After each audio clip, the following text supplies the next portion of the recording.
La fin des règles, c'est un espace de parole où les femmes se transmettent leurs histoires et déballent tout. La ménopause sert de point de départ pour parler féminité, transmission et tous les sujets que chaque femme doit redéfinir à la midlife. C'est un récit collectif qui se chuchote à l'oreille. La vie au travail, la vie au lit, les kilos qui ne partent plus, les nuits blanches, mais aussi la libération que cela semble représenter pour beaucoup de femmes. La fin des règles que l'on s'impose, des règles que l'on accepte, la fin des règles, quoi. Allez, venez.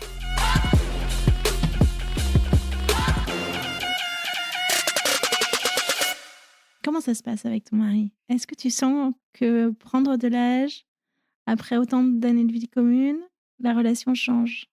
Comment c'est? Alors, j'ai envie de dire que peut-être que j'ai de la chance, sincèrement, ou alors je comprends pas trop ce qui se passe parce que plus je vieillis en fait, plus je vis au jour le jour.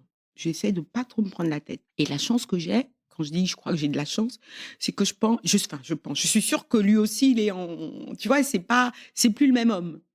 Je vois par exemple, mon mari, enfin, excuse-moi Alexandre, je vais parler de toi, je t'ai pas demandé, mais bon, j'ai un homme qui m'a toujours dit, malgré le travail qu'on fait, qui est très dur avec des horaires très longues, qui m'a toujours dit: «Ton travail se termine avec moi». C'est-à-dire, j'ai beau bosser toute la journée, je rentre chez moi, il est 1 heure, il est 2 heures, il est 3 heures du matin, tant qu'on n'a pas fait l'amour, il dort pas.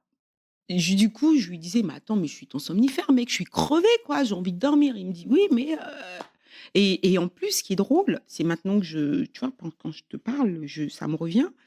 Il me disait aussi: «Mais oui, mais tu te rends compte, un jour je pourrai plus. Un jour je pourrai plus, donc je préfère en profiter maintenant parce que, demain je ne pourrai plus» et je comprenais pas. Et là, effectivement, il est aussi en plein dedans.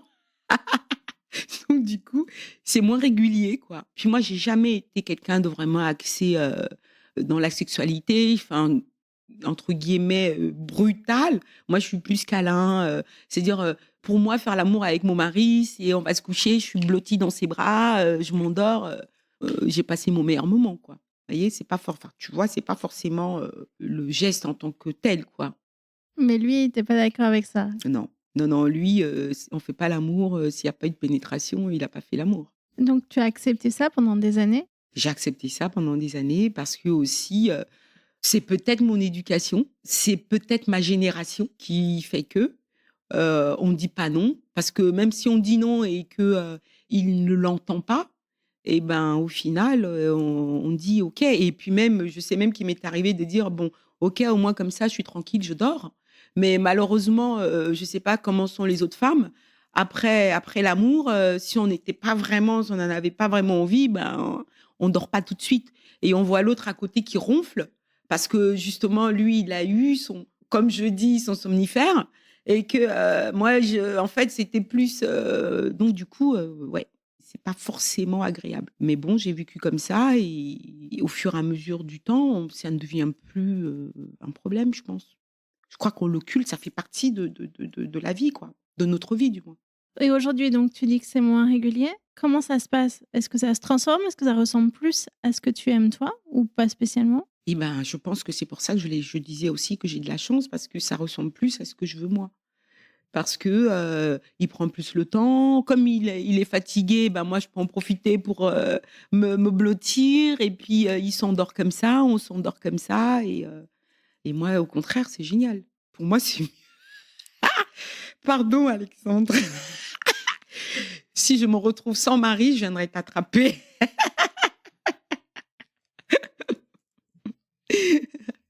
Et je trouve ça magnifique ce que tu dis parce qu'on l'entend pas ailleurs, hein. Si tu le dis pas, personne ne le saura. Donc vous trouvez un terrain d'entente, mais il a fallu du temps Ouais, pour il que a vous fallu du arriviez temps. à vous accorder? Mais je sais même pas si on est conscient. Moi, j'en suis consciente de mon côté, parce que ça, j'en suis consciente, hein. Je t'en parle là, mais si j'en suis consciente. Je le vis, mais je sais pas si lui, il a conscience de cela, parce qu'on n'en a pas parlé.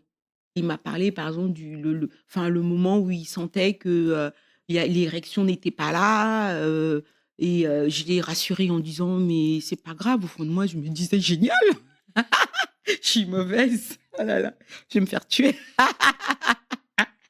Au fond de moi, je me disais: «Génial, je vais avoir mes câlins et tout que j'aime». Alors que lui, et ça m'a rappelé effectivement comme je disais tout à l'heure, qu'une période de sa vie, il me disait que: «Oui, mais tu te rends compte, là, tu veux pas, mais un jour, je ne pourrai plus être aussi actif» et je ne le comprenais pas. Aujourd'hui, je le comprends et je l'accepte et ça me va très bien. Parce que justement, quand il y a l'acte et ben, c'est tellement plus beau, tellement plus doux, tellement plus j'ai même envie de dire plus agréable, plus long même, j'ai envie de dire que du coup, en tout cas, moi perso, ça me va. La ménopause, c'est génial. Toi, tu as Comment on dit gagné, les en hommes fait. andropause? On parle d'andropause, Ah ben oui. les mecs andropause, c'est génial. Alors, peut-être que je dis ça aussi parce que je suis toujours avec le même homme, hein. Peut-être parce que je suis en couple depuis longtemps, donc on a évolué ensemble, on a vieilli ensemble, mais peut-être que pour d'autres, qui se découvrent, c'est peut-être pas d'ailleurs, je comprends pas pourquoi les mecs là, les petits vieux là, ils vont prendre, les petites, jeunes parce que comment ils font? Enfin bref, c'est une parenthèse, bref. Il y a plusieurs manières. Si tu veux, je t'explique tout. Ouais, mais s'il faut Entre la céder, c'est pas entre la pareil. testostérone et le Viagra, Ouais, il y a des solutions. mais s'il faut céder, c'est moins naturel, quoi. C'est tellement bah, justement, c'est tellement bon, c'est bon parce que c'est naturel. Ça, c'est Vicky qui parle, hein, ça n'engage que moi. Mais c'est ça que je vais entendre. Est-ce que tu penses que lui aussi, se dit: «J'étais bête de me dire, mais un jour je pourrai plus, alors il faut que j'y aille à fond aujourd'hui»? Est-ce que tu penses qu'il se dit qu'en fait, ce qu'il a aujourd'hui, ça lui convient ou qu'il est dans la nostalgie de plus pouvoir? En vrai, je peux pas répondre à cela parce que comme je te disais tout à l'heure, on n'en a pas parlé. Je ne sais pas du tout, je peux pas parler à sa place. Je sais pas. Mais j'espère que oui. Enfin, ça serait bien qu'il apprécie les moments présents. Ça serait cool. Ce serait bien. Je vais lui demander tout à l'heure. Ça va faire naître une conversation. Si jamais, il m'accepte encore.